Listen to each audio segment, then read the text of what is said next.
I am M.A. Rashid, consultant psychologist and trainer. സുഹൃത്തുക്കളെ,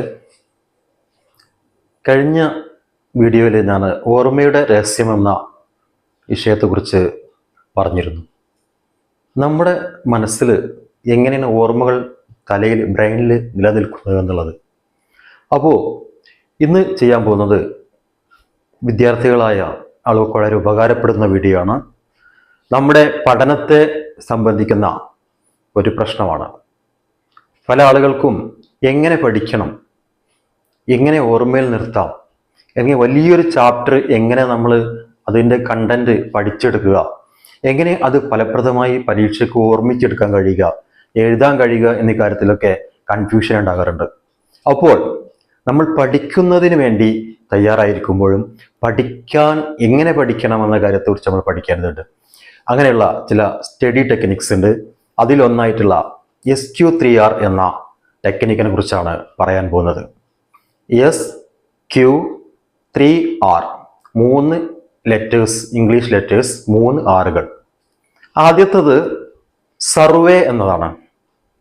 പാഠഭാഗത്തെ അല്ലെങ്കിൽ ഒരു അധ്യായത്തെ നമ്മൾ എടുത്തിട്ട് അത് ഒന്ന് സർവേ ചെയ്യുക, വിശദമായി വായിച്ച് അതിൽ പറഞ്ഞിരിക്കുന്ന, അതിൽ പ്രാധാന്യത്തോട് കൊടുത്തിരിക്കുന്ന ഭാഗങ്ങൾ, കോളത്തിൽ കൊടുത്തിരിക്കുന്ന വിഷയങ്ങൾ, ഇതൊക്കെ നമ്മളൊന്ന് നോട്ട് ചെയ്തുകൊണ്ട് പെട്ടെന്ന് വളരെ വിശദമായി ഒന്ന് വായിക്കുക.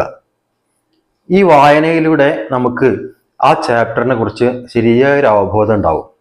അതിനുശേഷം Q എന്നത് ക്വസ്റ്റ്യൻ. എന്താണ് നമ്മൾ പറയാം? നമ്മൾ വായിക്കുന്ന സമയത്ത് നമ്മൾ എന്താണ്, what, when, where, why, how എന്നിങ്ങനെയുള്ള ചോദ്യങ്ങൾ നമ്മുടെ മനസ്സിലൂടെ കടന്നു പോകണം. അപ്പോൾ നമ്മൾ ഉദാഹരണത്തിന് നമ്മുടെ 1-ാം ലോക മഹായുദ്ധത്തെ കുറിച്ചാണ് വായിക്കുന്നതെങ്കിൽ ഹ്യൂമാനിറ്റീസ്, ഹിസ്റ്ററി വിഷയങ്ങളിൽ ഏറ്റവും കൂടുതൽ ഇങ്ങനെയുള്ള വിഷയങ്ങളാണ് നമുക്ക് കൂടുതൽ പെട്ടെന്ന് ഇത് കൺസൈസ് ചെയ്ത് ഓർമ്മിക്കാൻ പ്രയാസം ഉണ്ടാകുക.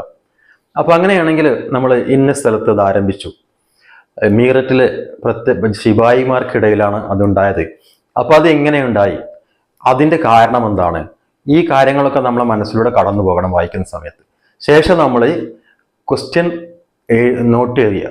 ഒരു നോട്ട് ബുക്കിൽ ഓരോ ഭാഗത്തേക്കും എടുത്തുകൊണ്ട് അതിന് പറ്റിയ ചോദ്യങ്ങൾ, അത് ഉത്തരമായി വരുന്ന ചോദ്യങ്ങൾ തയ്യാറാക്കുക. അതിനുശേഷം നമുക്ക് ചെയ്യാൻ പറ്റുന്നത് ഒന്ന് വായിക്കുക എന്നുള്ളതാണ്. നമ്മളൊക്കെ വായിക്കാറുണ്ട്. വായന കുറച്ച് വേഗത്തിൽ വായിക്കുകയും അത് സ്കിമ്മിങ്, സ്കാനിങ് പോലുള്ള ടെക്നിക്കുകൾ അതിൽ ഉപയോഗപ്പെടുത്തേണ്ടതുണ്ട്. സ്കാനിങ് എന്ന് പറഞ്ഞാൽ നമ്മൾ ഒറ്റ നോട്ടത്തിൽ നമുക്ക് അതിലുള്ള പോയിന്റ് പിടിച്ചെടുക്കാൻ സാധിക്കുന്ന രീതിയിലുള്ള വായനയാണ്. ചില ആളുകളൊക്കെ ഒരു പുസ്തകം കിട്ടിക്കഴിഞ്ഞാൽ മൊത്തത്തിലൊന്ന് കണ്ണോടിച്ച് കഴിഞ്ഞാൽ തന്നെ അതിൽ എന്തൊക്കെ പറഞ്ഞിരിക്കുന്നു, എന്തൊക്കെ പ്രധാനപ്പെട്ട പോയിന്റുകൾ എന്ന് ഏകദേശം പറയാൻ സാധിക്കുന്ന കഴിവ് ഉണ്ട്. അപ്പൊ നമുക്ക് അത് ഈ വായനയിലൂടെ നമുക്ക് അതും നേടിയെടുക്കാൻ സാധിക്കും. ഇനി രണ്ടാമത്തെ ആറ് റിസൈറ്റ് എന്ന് പറഞ്ഞാൽ നമ്മളെ വായിച്ച കാര്യങ്ങൾ, നമ്മൾ കേട്ട കാര്യങ്ങൾ, ക്ലാസ്സിൽ ഈ വിഷയം സംബന്ധിച്ച് ടീച്ചർ പറഞ്ഞ അല്ലെങ്കിൽ അധ്യാപകൻ പറഞ്ഞ കാര്യങ്ങൾ, ഇതൊക്കെ നമ്മളൊന്ന് ഓർമ്മിച്ചെടുക്കുക, റിസൈറ്റ് ചെയ്യുക. അത് നമുക്ക് ഉരുവിട്ടുകൊണ്ട് മനസ്സിൽ ഉരുവിട്ട് പറയാം, അല്ലെങ്കിൽ നമുക്കത് ഓർമ്മയിൽ ഇങ്ങനെ ഓർത്തെടുക്കാൻ പറ്റും. എന്നിട്ട് നമുക്ക് ചില സമയത്ത് ഫസ്റ്റ് സ്റ്റെപ്പിലൊന്നും കിട്ടുന്നില്ലെങ്കിൽ നമുക്ക് ഒന്നുകൂടി ആ പാഠഭാഗത്തിന്റെ ആ വിഷയം ഒന്ന് മനസ്സിലേക്ക് കൊണ്ടുവരാൻ വേണ്ടിയിട്ട് ഒന്ന് വായിച്ചു നോക്കാം. ഇങ്ങനെ ആയിക്കഴിഞ്ഞാൽ നമ്മുടെ മനസ്സിൽ അത് ഉണ്ടാവും.